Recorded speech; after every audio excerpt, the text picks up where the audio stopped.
मोहित, कितना इंपॉर्टेंट हो जाता है एसेट एलोकेशन करना वॉलेटाइल मार्केट में? देखिए स्मिता, ये अभी नहीं, शायद हम अनंत काल से आप ही के शो में रिपीट करते आ रहे हैं कि एसेट एलोकेशन एक कंटिन्यूअस प्रोसेस है। वो आपको हमेशा चलाना होगा। होता क्या है, गोल्ड में रैली आई, निवेशक अब गोल्ड अपने पोर्टफोलियो में भर रहे हैं, पहले कभी गोल्ड नहीं लिया। अब गोल्ड में करेक्शन आना शुरू हो गया। अभी वो इक्विटी से डर रहे हैं, वो पैसा वहां से निकाल रहे हैं, फिक्स्ड इनकम में डाल रहे हैं।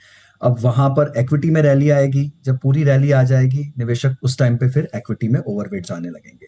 तो ये सबसे ज्यादा गलत तरीका है निवेश करने का, कि आप किसी एसेट क्लास के रिटर्न को चेस करते हैं या आप किसी एसेट क्लास की परफॉर्मेंस को देख के आप में एक फोमो जैसा फीलिंग आता है कि मैंने मिस आउट कर दिया, और उसके बाद आप रैली का बड़ा हिस्सा निकलने के बाद आप वहां एंट्री लेते हैं। इसी तरह इंटरनेशनल फंड्स के साथ होता है, और इसी तरह बहुत सारी अलग कैटेगरीज के साथ में भी होता है।